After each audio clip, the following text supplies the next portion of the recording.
മനസാക്ഷി ഉണ്ടോ സഖാക്കളെ? എത്ര വിധവകളെയാണ് നിങ്ങൾ സൃഷ്ടിക്കുന്നത്? സാബുച്ചേട്ടൻ ഒരു ഗൾഫുകാരനായിരുന്നു. കഷ്ടപ്പെട്ട് വിയർപ്പുഴക്കി ഉണ്ടാക്കിയ പണം സൊസൈറ്റി ബാങ്കിൽ നിക്ഷേപിച്ചു എന്നുള്ള ഒരൊറ്റ തെറ്റുമാത്രമേ സാബുച്ചേട്ടൻ ചെയ്തിട്ടുള്ളൂ. ഒന്ന് ആലോചിച്ച് നോക്കിയേ, സ്വന്തം പണം ബാങ്കിൽ നിന്ന് ചോദിക്കാൻ പോകുമ്പോൾ പോടാ പുല്ല് എന്ന് പറഞ്ഞ് ഒരാൾ നമ്മളെ തള്ളിവിടുന്ന അവസ്ഥ. പോരാത്തതിന് സഖാക്കളുടെ വോയിസ് മെസ്സേജ് ഭീഷണിയും.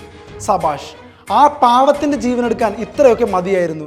നമ്മൾ ട്രാപ്പിൽ പെട്ടുപോയി എന്ന് പറഞ്ഞ് മരിക്കുന്നതിന് മുമ്പ് സാബുച്ചേട്ടൻ കരഞ്ഞത് ചങ്ക് പൊട്ടുന്ന വേദനയോടെയാണ് ഭാര്യ മേരിക്കുട്ടി ലോകത്തോട് വിളിച്ചു പറയുന്നത്.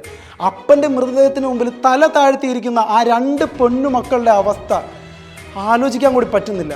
നിക്ഷേപകർക്ക് ബാങ്ക് കാശ് തിരിച്ചു കൊടുക്കാത്തതിൻ്റെ പേരിൽ ആത്മഹത്യ ചെയ്ത ആദ്യത്തെ ആളൊന്നുമല്ല സാബുച്ചേട്ടൻ. ഒരു സൊസൈറ്റി ബാങ്കും ആ ബാങ്കിൻ്റെ എന്ത് കൊള്ളയ്ക്കും കൊള്ളരുതായ്മയ്ക്കും സപ്പോർട്ട് ചെയ്തുകൊണ്ട് കുറച്ച് പാർട്ടി സഖാക്കളും. അയ്യേ, ഇവരൊക്കെ ആര് സഖാക്കളെന്ന് വിളിക്കുന്നു?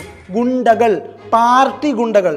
അവരുണ്ടെങ്കിൽ ഏത് പാവത്തിനെയും ഭീഷണിപ്പെടുത്തി അടക്കി നിർത്താം. അവരുടെ ജീവൻ പോയാലും ഞങ്ങൾക്കൊരു ചുക്കുമില്ല, സംരക്ഷിക്കാൻ ഞങ്ങൾക്ക് പാർട്ടി ഉണ്ട് എന്ന് ഈ PP ദിവ്യൊക്കെ വിശ്വസിക്കുന്നവരുള്ള ആ ഒരു ധാർഷ്ട്യം ഉണ്ടല്ലോ, കമ്മ്യൂണിസം എന്ന ആശയത്തിന് തന്നെ അപമാനകരമായ ആ ധാർഷ്ട്യം, അതാണ് നല്ലവരായ കുറച്ച് കമ്മ്യൂണിസ്റ്റുകാർക്ക് കൂടി വെല്ലുവിളിയാവുന്നത്.